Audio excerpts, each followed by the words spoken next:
All right. Are we ready to head You guys over ready to to move on St. to the Cardinals? Louis? Yes, sir. So the Oh St. Louis yeah. Cardinals, they're one of the more interesting teams in baseball.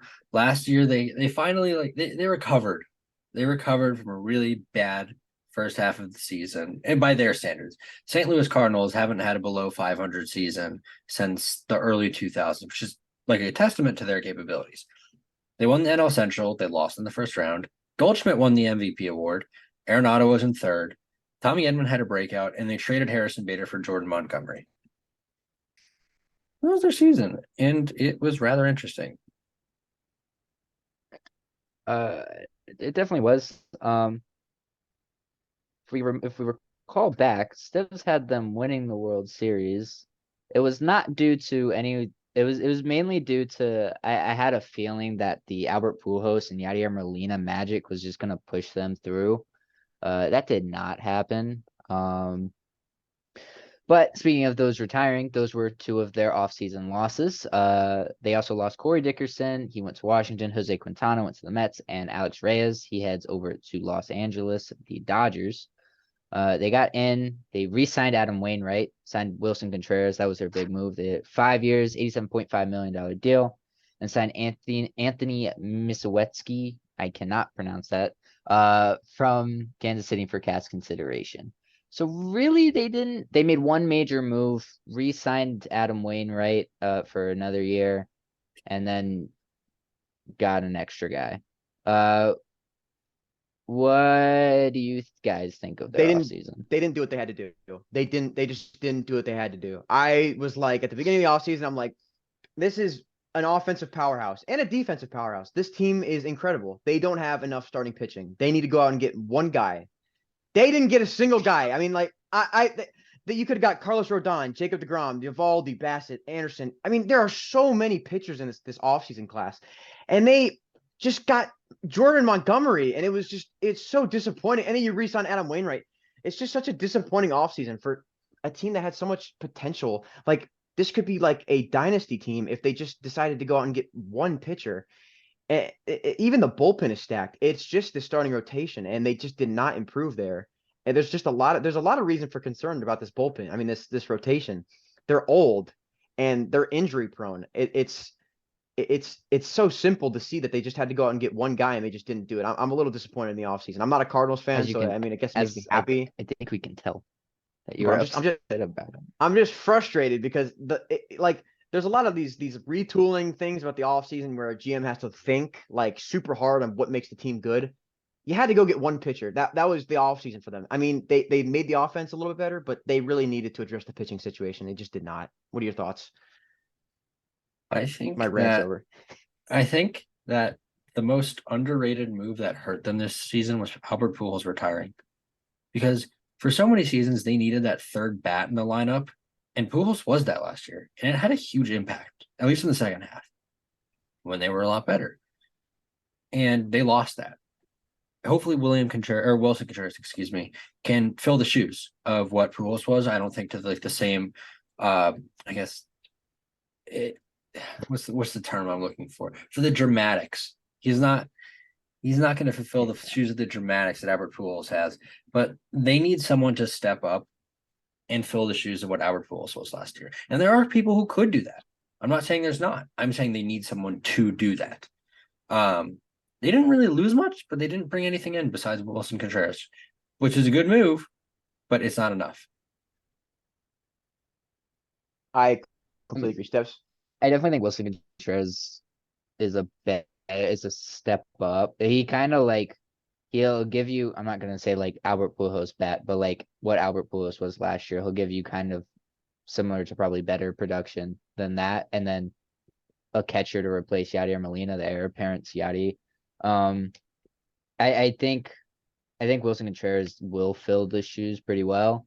Um, but yeah, they're kind of just running back the same team in all honesty as they had last year.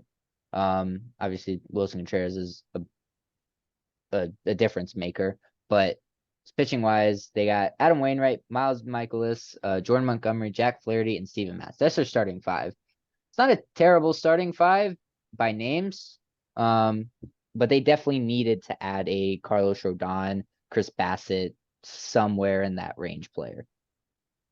I'm just worried for their health. I mean, one of them goes down. Who is coming in for that? I mean, Dakota Hudson probably would be their next guy to come in as for a starting pitcher 6. I mean, there's not much depth to the starting pitching position, and I There's can almost guarantee Jack Flaherty or Steve. there's Matthew Liberatore. Liberatore. Yeah, Yeah. that would be one to give something a chance, but I see it as physically impossible that Flaherty or Matz doesn't get hurt during the season. It's highly likely at this point. And also Wainwright's like 55 years old, so I mean, I don't know how much that's going to hold up. He's been very effective. He's been doing the Justin Verlander, aging like fine wine, but I don't know how long that lasts. I feel like Michaelis and Wainwright's innings is actually it's what saved that team last year. They both had 200 innings. I mean, it Yeah. saved the team last year. And it's Michaelis, Wainwright, Jordan Montgomery, Jack Flaherty, and Steven Matz. Adam Wainwright is 40. Jordan Montgomery was injured last year. Miles Michaelis 2 years ago was injured the whole season. And Flaherty and Matz barely pitched last year. There's a lot of reason for concern. There should be. There really should. I mean, could this be a potential Corbin Burns destination? Do you think that's possible for a team that would be buying at the deadline? I don't think the Brewers are going to trade within their division unless they get a really good deal. Like a Jordan Walker. Yeah. Dude, Jordan Like Walker. a we should King talk Hench, about that. Jordan Walker, Mason Wynn. We should talk about the fact that Jordan Like Walker should make that opening day one of their roster. top 3. Oh, he definitely should, but we'll get to that in a little bit. I mean, He's so good. But yeah, they're going to be aggressive. They're going to be aggressive this season. They're going to be aggressive playing baseball, and they should be aggressive at the deadline. I don't think they'll disappoint like they did in the offseason. I think they're going to be pretty aggressive trading wise this season.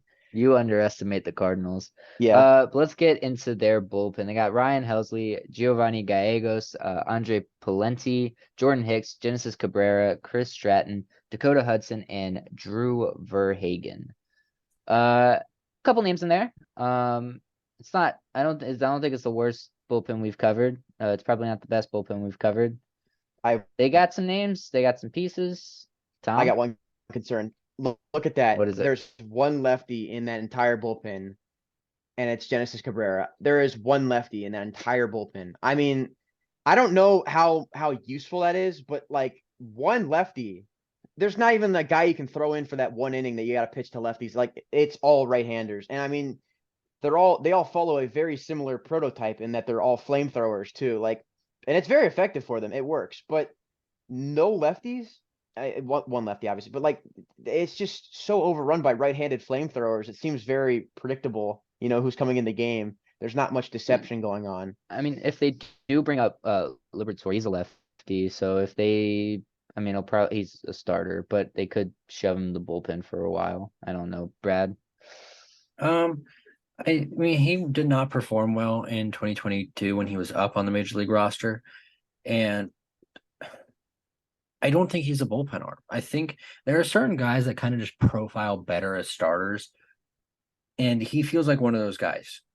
I feel like craftsman lefties are a bit more of a starter than they are a reliever, unless you've got like one specific really good ability, which I don't think he does right now.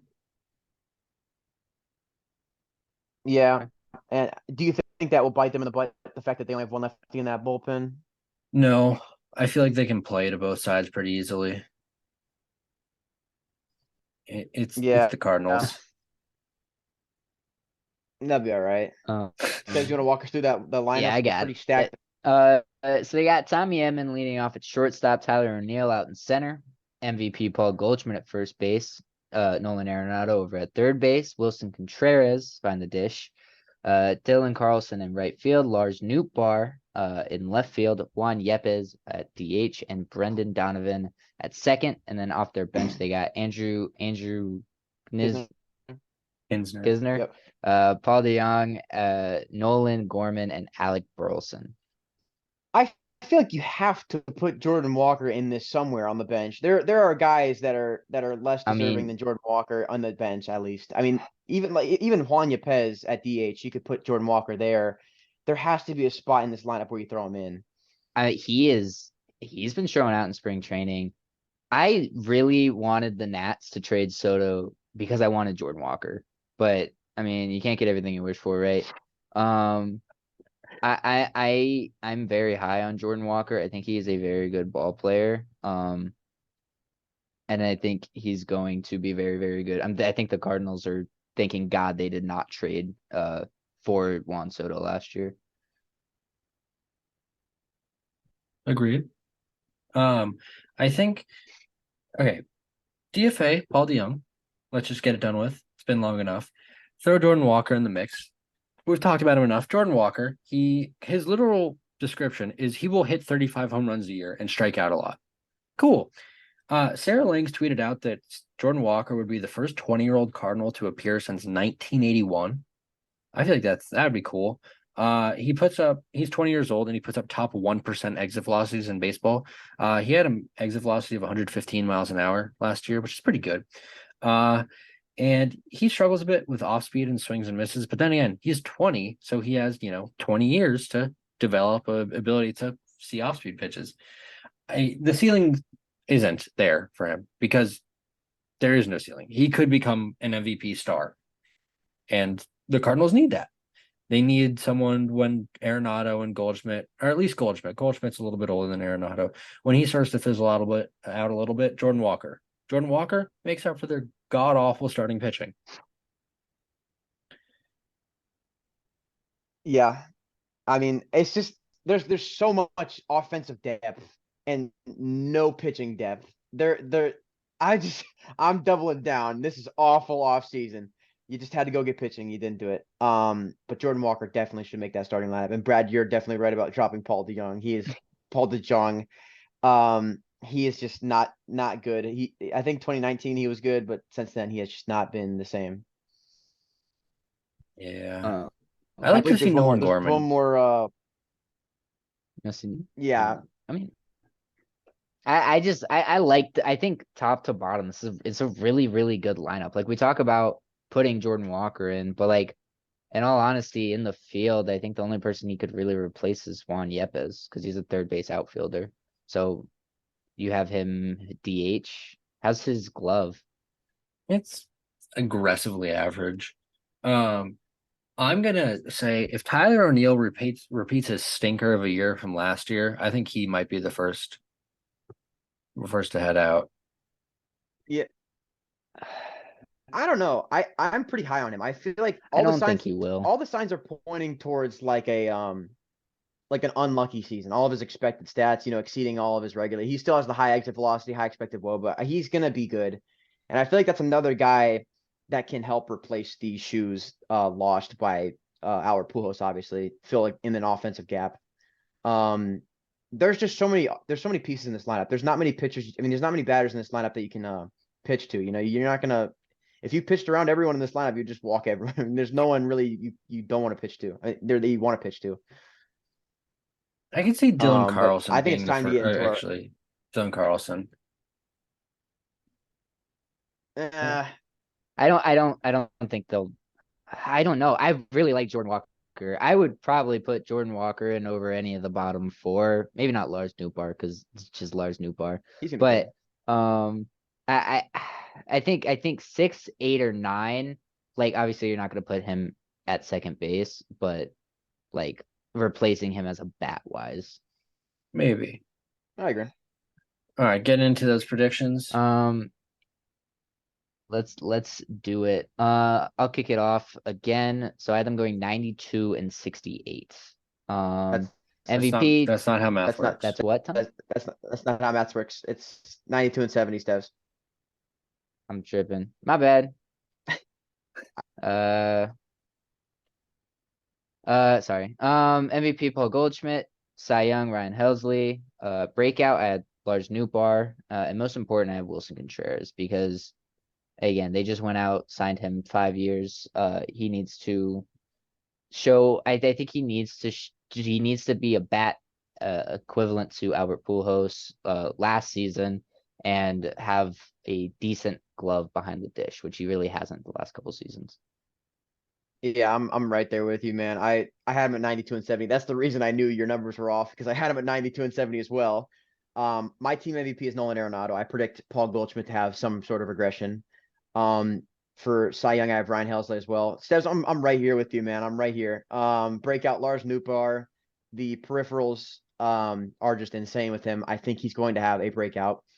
And then the most important should be Jack Flaherty. I think the reason it's Jack Flaherty is because I think you need at least 150 innings from him. If you can get 150 innings from Jack Flaherty, you are getting the value that you need from him, and you might have a significantly better season. I was the exact same, except my breakout is Jordan Walker, and my record is 90 and 72. The starting rotation is a bit concerning. But then again, That's the sky, I'd like to get into the ceiling here. The sky is very high for this team. The only thing that is going to hold them back is their starting rotation. Like this offense, as we mentioned, we're struggling to put in one of the best offensive prospects in all of baseball. Like that's something you want in your lineup, to be able to struggle to put in a top prospect. I'm going to put their ceiling at like 98 wins. I'd say they're right around that 98, 100 range. I feel like, especially considering if they're at that point where they're winning their division, they're in that position where they're running the Central and they want to go out and buy at the deadline, especially if they go buy a starting pitcher, that could propel them to an even better record. I feel like that second half of the season will be even stronger than the first, especially if they come into that All-Star break hot. Yeah, I definitely agree with that. Floor wise, I don't think they have a high volatility. I think floor wise, I would say around maybe like 85 wins. I'd say that's Where are you guys just on about. that? I'd say that's just about right. I was thinking about Okay. that. Yeah, 85, 86 wins. Yeah, I think that's 85, 86, and then 98, 100 would be their ceiling. I think that's definitely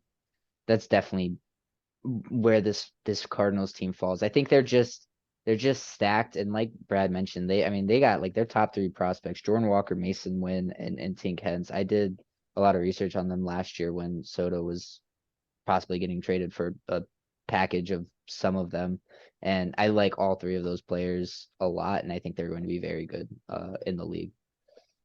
Yeah. All right. So that'll do it for the St. Louis Cardinals and Milwaukee Brewers. Two of the most interesting teams in baseball, and that's going to be a really fun race that you guys and us will be following this entire season. We'll be back with one more episode this week, the Arizona Diamondbacks and San Francisco Giants. If you want to interact with us at all social medias will be in the description below. Thank you all for listening to the 4A Baseball Podcast. We will see you all next time. Peace.